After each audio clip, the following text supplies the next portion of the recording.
The biggest problem in the world today is not war. It is not disease, cancer, AIDS, and so on. It is not children starving in Africa or in some other parts of the world. It is not poverty, and it is not crime. The biggest problem in the world today is that people do not know who they are, and consequently, they got their priorities all mixed up. You ask the average person, who are you? And they will look in the mirror and they will say, this is me. And they are wrong. When you look in the mirror, you do not see yourself, quote unquote, you see your body. And your body is simply a garment that you are wearing for 50 or 100 years. Then you shed it. You know, it's a matter of common sense. There is a difference between a living body and a dead body. The living body is full of vitality and spark, and when it dies, the spark is gone and becomes stiff, just like a piece of wood. And we know that something is gone, the person is gone. So we can easily agree that a person consists of a body and a soul, and the soul is the real person. And this is where the people fail to recognize who they are. If they knew that the body is not them, they will rearrange their priorities and they will pay more attention to themselves, their selves, not their bodies. A person goes to school for many, many years, works hard, takes examinations, and even after school he gets a job to make some money and so on. All this to care for the body, a vanishing entity that will become stiff, dead someday. And when that day comes, almost everyone will look at that lifeless body and say, for this thing, I went to school, I worked hard, I took examinations, I earned a lot of money, and I spent it all to care for this thing, this vanishing, stiff part of me. What did I do for myself? There is something that we must do, and this is what life is all about. We have to rearrange our priorities, and this cannot result without knowing that I am a body and a soul, and I must put the body in the service of the soul. To drive the point home, just take an average person and ask him or her, what did you feed yourself today? What did you feed your soul today? Let's start with the question, what did you feed your body today?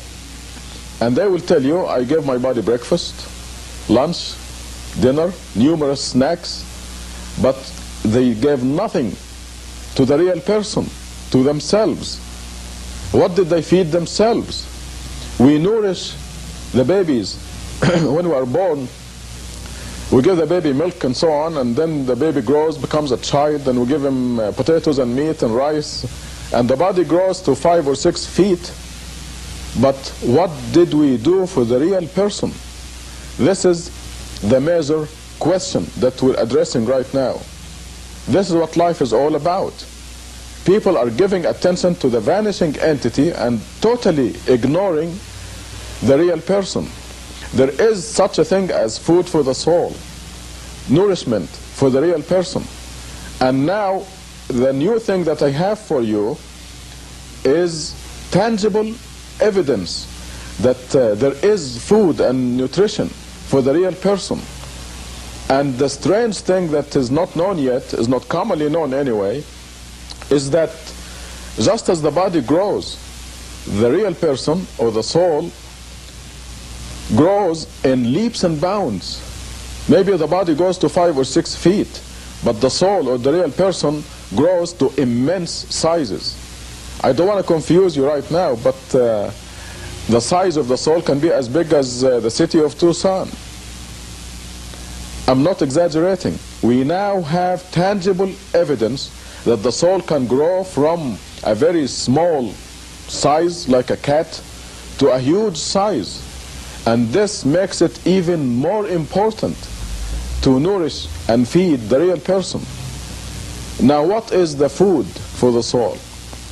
This tangible evidence that we just obtained tells us, the evidence, by the way, comes from the Creator, from God Himself. And He tells us that we must make contact with God every day to cause this nutrition and nourishment of the soul. Because the soul is literally a piece of God. And God says, if you have anything to do with me, with God, your soul will grow. If you remember, in the Bible at the beginning, God said He breathed into Adam the breath of life.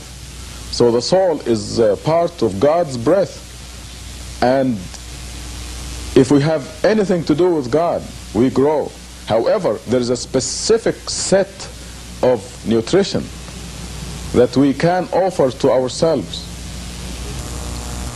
Another question that illustrates this biggest problem in the world, namely that the people do not know who they are, is that you ask the average person, how old are you?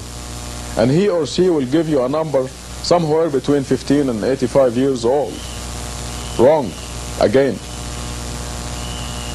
Any person, the real person, is a few billion years old.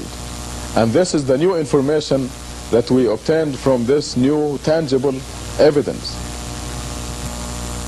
You can easily see the problem if we illustrate a little bit how the human being consists of two entities.